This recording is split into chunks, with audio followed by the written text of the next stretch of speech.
Hi, my name is Courtney Weber. I'm a senior here at Clemson University, and I am a performing arts major with a concentration in theater. Hi, I'm Jordan Wells. I'm a junior production studies and performing arts major with concentration in theater and an emphasis on acting.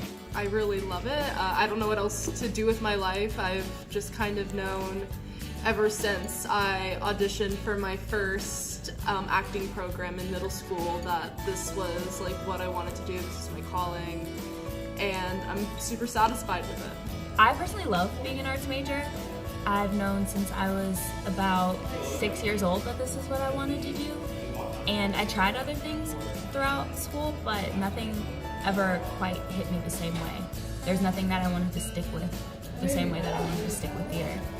And I definitely think I made the right choice, and every day, every week, every semester, every opportunity that I have here at Clemson to do what I love confirms that for me.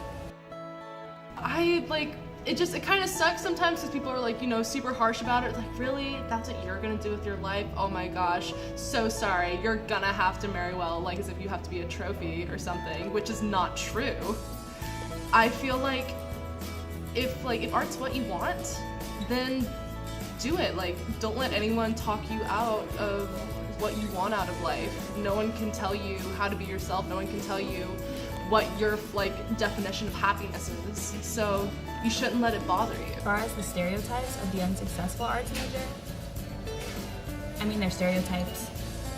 I know that they're rooted in some form of truth, but I feel like it comes from all of the people who want to do the arts because they think it's fun or they think it's easy. And they think, oh, this will get me money, this will get me famous, because they see the success stories. And so the arts community has been flooded with people who don't have the passion for it, but want the outcomes. And so it is hard to be successful because there's so many people trying to do it, and a lot of people are really talented. But if you really are committed and you really do the work and it's really what you love, then you'll be successful in your own way, whatever that is. My classes are really different than any of the other classes that might be super STEM related here at Clemson University. We take playwriting, acting, directing, theater history, and philosophy. And even though we don't take a whole lot of tests, we do a whole lot of paperwork, like paper writing for analysis, and a lot of papers on history and how theater has developed over the course of the years, and different techniques, and different great artists or great teachers. It's still a learning process, and you still have to learn your craft and your trade. But just because we don't sit in a laboratory and look at samples of bacteria, or we don't have 4-question, extremely long algebraic or calculus equations to solve, we still have lab work where we do projects, and we still have to work with people and write down our notes and write down our process.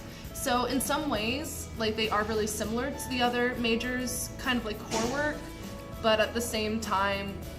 As far as my classes, I always feel like they're way easier than classes in other majors in this school. But that's because when I think about it, it's because I love what I do so much that it doesn't feel like work to me. My exams are performance-based. My tests and benchmarks are performance-based, and that's what I'm here to do.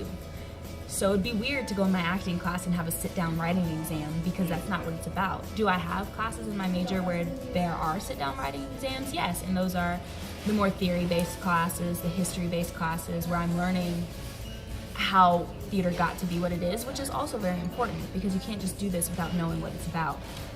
And even those I love. I think they're great. I just think they're different than the STEM majors and the classes those require. And I mean, would those work for me? No, but that's not how my brain works. That's not where I want to be. That's not what I love. So I think it's all relative. After I graduate, I will be going to Philadelphia. It's got one of the highest concentrations of equity theaters in the country, so I'm going there to get my feet wet. And I just got and accepted my offer as a storyteller in Yellowstone National Park. I will be out there for about 8 months, and then after that I will be going to New York City to continue getting my face out into the world and, you know, getting ready to be a part of shows and either direct or act in shows and be an artist and be an entertainer. Woo! Woo! So I think it's all relative and depends on who you are. In the future, I want to teach and act. So I plan on going to grad school. I don't know where. I'm just trying to like milk my time as long as possible before I have to figure all of that out. But I want to go to grad school and continue to study theater, and then I want to teach because I want to help foster a love of the work and other people and not a love of the fame or the money or the potential for success. I want to foster a love of the work because for me, that's what makes you successful, if you love what you do in any field, but especially in the arts. So, I mean, my goals are risky, and there are things that I need to do to really make that happen for myself. But like I've been saying this whole time, because I love what I do so much, I'm not worried about it.